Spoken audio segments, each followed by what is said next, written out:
Hey guys, what's up? Welcome back here to today's edition of Intuitive Angling, and man, I really appreciate you guys coming by the channel to watch the video today. I always appreciate it. And guys, today, man, I've been wanting to do this video for a long time, and it really, something I saw earlier this week really motivated me to do it today. And I'm going to be talking about, guys, is I'm really concerned about the future generation of fishing, the next generation of fishing that we're getting ready to hand us off to. So I sort of want to have a conversation on this, a few thoughts on it, and more importantly, I want to hear back from you guys. I want to really know what you guys feel about this, if you agree with me, if you don't. So we'll get into that in today's video. Also, guys, just a quick reminder right now that Tackle Warehouse has got a bunch of cool fall sales on the site right now. If you guys are interested in checking them out, I'll put my Tackle Warehouse link in the description. You guys use that link. It's a great way to support the channel. Also, Tackle Warehouse carries my Solar Bat Series RB2 and RB3 Series sunglasses. You can get them there. So a good way to support the channel if you guys want to use and bookmark that link from now on. Really appreciate it. Okay, guys, the reason I'm actually doing this video that I've been thinking about doing for a long time is I saw a YouTube video posted earlier this week from a co-angler. And I apologize, I can't remember the name of this co-angler. I went back to try to find the video, and somehow it got deleted or something. But anyway, he was saying on his YouTube video that he's a co-angler, and he was talking about basically the same thing I'm talking about, concern for, what's the generation we're heading the sport off. And he used an example. Earlier this year, he was fishing a tournament, and his co-angler was a young angler from out of state. And he'd never been to this particular lake. I think it was in Oklahoma where the tournament was going to. But anyway, this co-angler was young, and he'd never been to the state before. And he called him up the day before the tournament, trying to get everything organized for the next day of the tournament. And this angler was driving from another state to fish the tournament. He'd never seen the lake before. He didn't know anything about it. But he said it didn't matter because he does nothing but live scope. Because he's won a ton of tournaments back where he was, and he thinks he can go anywhere in the world and catch them live scoping. And he got on Google Earth and he looked at the lake they were going to in Oklahoma, and he told this co-angler, he goes, I know right where we can catch them. We'll go to this cove over there and we'll live scope and I'll catch them. Didn't have any doubt at all. So anyway, they got out there the next morning, and to make a long story short, by 9 o'clock in the morning, he couldn't figure it out. He said that, the lake was high and dirty, so not ideal conditions for live scoping. But anyway, by 9 o'clock in this morning, this guy, he lost all confidence. He couldn't catch him live scoping. He couldn't figure it out. His co-angler, was very well versed on the lake. And he said, man, we can go right over here on this bank and we can catch some fish up along these laydowns along the bank. And basically the young guy said, I don't know anything about that. All I do is live scope. And anyway, he went home. They took the boat out, and he fished for 2 or 3 hours in the tournament, couldn't catch him live scoping, and gave up and went home. And I got thinking about that, about how if that doesn't disturb you on a deep level, then you're not really paying attention to what's going on here. Because I have heard quite a few stories with the same insinuation, where a co-angler or somebody will get a live scoper, a hardcore scoper, and they go out there and it's not happening for them, and they don't know how to do anything else. That's all they know how to do, is look at that Nintendo box and cast at the fish that they see. They have no clue on how to find fish. They don't know anything about patterns or techniques or bass movement, behavior. That's all they know how to do is live scope. And it got me thinking about, in the bigger picture here, about I'm really concerned about the generation that we're handing the sport off to right now. You guys know that a bunch of guys have been retiring, and Rick Clunn's retired, Kevin Van Dam's retired.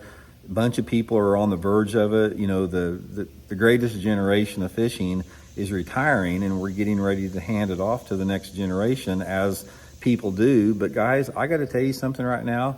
My confidence is not real high. And the reason my confidence is not real high is because of this over-reliance on technology, forward-facing sonar, and the tournament organizations perpetuating it. And another thing about it is a lot of this younger generation, they are now in positions of power within the tournament organizations where they like that technology. And even though they have the ability to stop it, they're so connected to that umbilical cord philosophy, like these young anglers are, that they don't want to get rid of it. So it's like, it's a vicious cycle that we're getting into. Now, first of all, before I get into this, I want to say that I love young anglers. I don't have anything against young anglers. I feel sorry for them right now. I was there at one point, and here's the thing about it. Back when I was 20 years old, like a lot of the scopers are right now, it's like I knew everything about the history of the sport. I ate it up, I read about it, I studied it. I could tell you everything about the history of Bassmaster leading back to when it started when I was 20 years old. Guys, now if you go up to a college or high school event and you start asking them about, these hammer pros from back in the day, they look at you like, you just fell off the moon or something. They have no clue who these guys are. They have no clue who the superstars in the sport are. They have no idea about the people that they are standing on the shoulders of these people that made the sport great for them, and they have no clue who they even are. Another thing I'm concerned about is back when I started out, when I was in my early 20s, obviously it was a lot cheaper to fish. I mean, the entry fees were only $500 or $600 for the Bassmaster tournaments, and everything was cheaper. But the reason that you didn't see a lot of young anglers out on the circuit is for a couple different reasons. Number one is we didn't have that technology that allowed them to basically look at a video screen for 4 or 5 months and then figure out, and they can compete with guys that have been fishing for 30 years. The only way that you could compete at a high level was through decades of experience. So you didn't have the number of young anglers that would excel at the top levels like you do right now. And another thing about that is it seems like to me, and I'm not trying to place judgment on people, but it seems like to me this newer generation of anglers are a lot more financially well off than they were when I started, because that's another reason you didn't see young guys out there is nobody could afford it. It's like, how in the world can you come straight from high school and afford to shell out $100,000 for a boat and $100,000 for tournament entry fees and expenses when you haven't even worked a job in your life? So I've seen this transition of the type of anglers into the sport that are a lot more financially privileged in that sense. It's like you simply don't have the struggles, the financial struggles that you did back, in times before. And then the main thing about this is there's several other things. The main thing, let me talk about this other one, and I'll talk about the main thing. The next thing about that is one thing I've noticed is the lack of conservation awareness with the younger anglers. They haven't been taught about conservation practices and the need to be focused on the sustainability of the resource. I don't see any of them talking about it. And it's like, I had the opportunity, it's like when I was like 10 years old, I saw some guy throw a big sack of trash over in this creek I was fishing at, and it just horrified and pissed me off. And I became a huge steward of conservation and environmental issues as an angler, protecting that sport. I don't see any of them talking about it. It's like a lot of the younger anglers I see, and I don't mean to lump them all in this, because I have met several old souls, like young guys that are in their early 20s, late teens, and they are truly old souls. They know everything I'm talking about. They know the past, who was came before them. They understand conservation. They had to struggle. They had to mow lawns to have a little crappy bass boat. There are people out there, so I'm not like saying they're all like this, but the majority of the ones that I've come in contact, it's like they are reliant on technology to the point where they don't know anything about anything else. They come from some type of financial privilege that allows them to have no financial distractions whatsoever. They don't have any history or knowledge in the past sport and the whole tradition and heritage of Bassmaster organization. And we have got to start educating these kids before. If we're going to hand this off to the next generation, it's this responsibility of the parents or people that have some type of an influence on these kids to teach them about conservation issues, to teach them about the heritage and the tradition of bass fishing, to teach them about the history of the sport, about the anglers that came before them and how they wouldn't have this avenue if it wasn't for those particular anglers. But the main thing is we have to teach them that bass fishing and fishing in general is not what it is today. We have completely morphed the sport into something right now then it's just unrecognizable.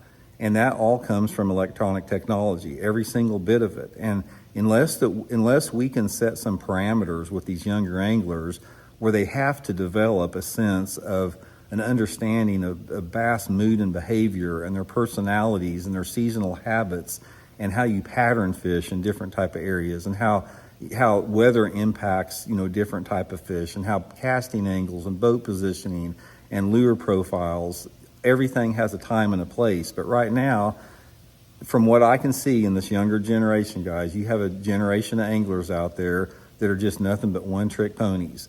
They got their, $50,000 worth of electronics. They've got a forward-facing minnow. They've got a jerk bait and, just your typical handful of forward-facing sonar techniques. And just like the example I gave you at the start of the video, if that doesn't work, then they are just completely lost. Is that what we want? Is that the generation we want to hand our sport off to? And again, I'm not blaming these young kids, because these young kids, you develop your style as an angler by people who teach you those styles.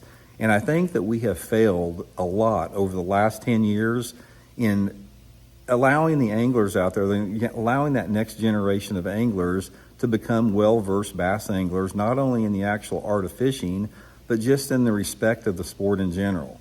And I'm concerned about it, guys.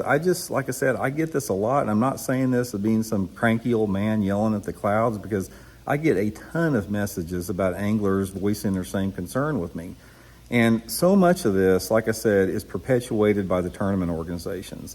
If the tournament organizations that provide a format for these young anglers to participate in, if they could stop all of it, they could say, okay, look, guys, you guys are 18 or 20 years old, you're in high school or whatever, just like with any other sport, if you want to compete at this level, you're going to have to put in the work. And the work you put in is not idling around with $50,000 worth of electronics until you see a fish and then cast at that fish that you can see on your electronics. That's not what it is. That's not bass fishing.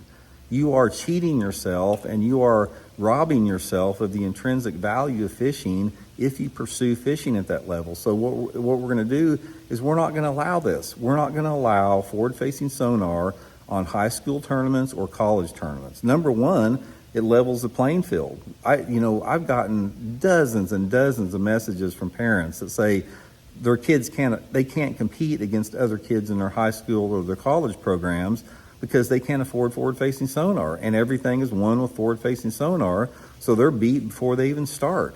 So it all goes back again to the tournament organizations. You hear me talking about this, and guys, I don't have a lot of faith in them, because I've really studied this hard, and I've identified, it's like, who are the people within these organizations that are actually making the decisions to allow this.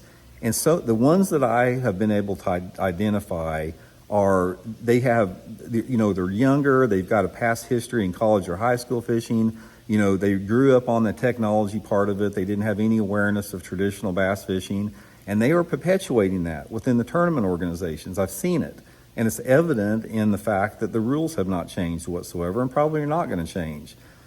So, what can we do about it? I mean, the only thing you can't, unless somebody wants to buy the tournament organizations and completely revamp the way that, the young anglers have to come up, the only thing you can do is voice your opposition to it. And that comes with writing emails, making social media posts, to the organizations, letting them know that they don't want to see this generation of anglers that are 100% hooked up to their umbilical cord of forward-facing sonar.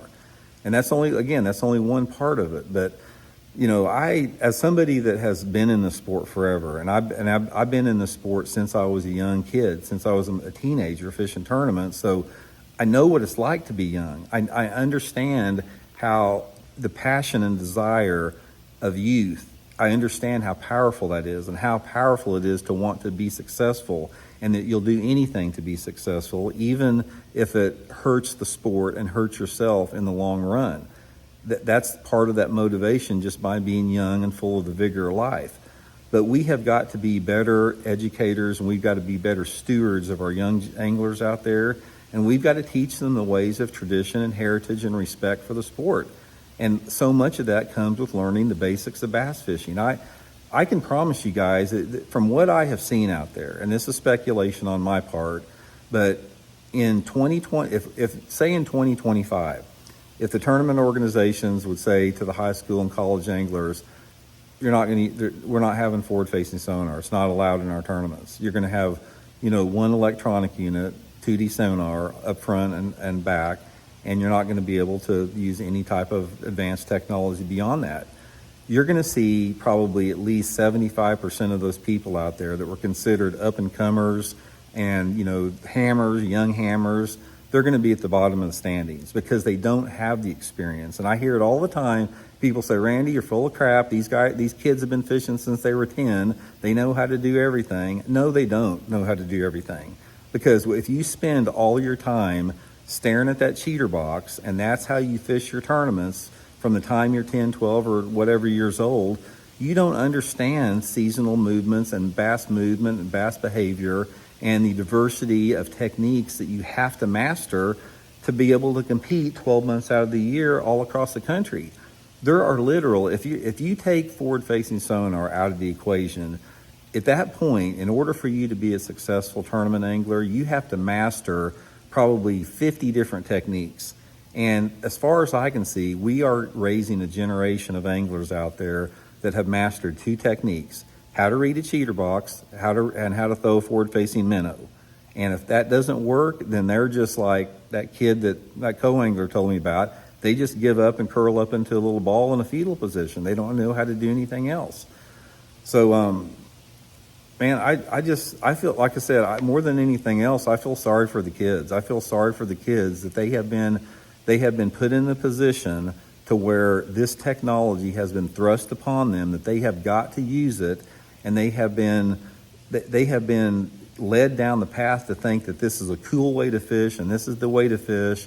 And if you don't fish like this, you're just some old washed up geezer grandpa that got left behind the times. It's not the old guys that have to make the adjustment to the technology. That's not the way it is, guys. I hear it all the time. People say, oh, you old geezers, you gotta keep up with the times or get left behind. No, that ain't the way it is. The way it is the young anglers have got to learn the techniques that made this sport of bass fishing great.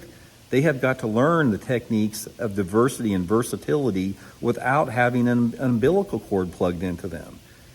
I can't imagine, if some of those younger anglers didn't have any electronics, and that they would have zero confidence. They would have no understanding of anything about how to run a pattern or how to develop a pattern or how to eliminate water, from trial and error, because they don't know anything about those techniques. It'd be like somebody that's in kindergarten all of a sudden. If you're let's say you're a forward-facing sonar advocate, it's like you're in kindergarten, and then you're all of a sudden thrust into some college physics class. You don't have any clue how to do it because you've never done it before, and that's what we've cultivated at this point. So anyway, guys, just let me know what you think about it. Like I said, I'm not slamming young kids. I love them. I was one myself. I want them to be successful, but I want to see it done in the right way. And I want to see it done to where they develop a respect and a humbleness and appreciation and almost a reverence for the sport of competitive fishing, because it took us a long time to get here, guys. It took us a long time, and from what I have seen over the past 2 or 3 years about how this sport has been degraded and just on the point of being destroyed through forward-facing sonar technology, it just makes me, I just feel so sad for these kids to have to have this as their future to look forward to. If you're a 15 or 16-year-old kid and you're wanting to be a professional fisherman in today's era, you know that unless you become a master at spotlighting bass, you don't have a shot. You don't have a chance to make a penny in the sport over the long run unless you devote your complete fishing repertoire at mastering forward-facing sonar to the point of which it's all you do. And that is so freaking messed up. So the main thing, guys, is the people that are currently in the positions of power within the major tournament organizations that are perpetuating this. Those people need to be replaced, because they don't understand the reality of the situation, and they don't understand the long-term damage that they're doing to the sport.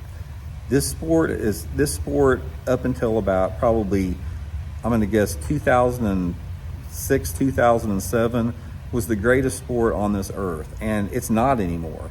It's not. It has been reduced to nothing but, like, I'm just embarrassed for it. I'm embarrassed for what the state of sport, the state of bass fishing is right now. Now there's, like I said, you don't have to fish like that, but if you don't fish like that, you can't be competitive at all. So you can either just fish the old ways and still catch the fish that you do, and or you can, just get left by the wayside by not getting on that bandwagon. And like I said, it doesn't have to be like that. There could be a decision made tomorrow within Bassmaster and MLF to say, guys, we've analyzed this, we've thought about it, this is not good for the sport, we're going to get rid of it. Just like they got rid of steroids in baseball, just like all the stuff that have threatened different sports, they got rid of it because they saw it as a threat to the tradition and the heritage of the sport. Bassmaster and MLF are the last two organizations that just deny that reality. And hopefully, they'll start making the right decisions, because we're headed down a freaking dark road right now that I don't want to see us go down. So anyway, guys, let me know what y'all think, and we'll talk later.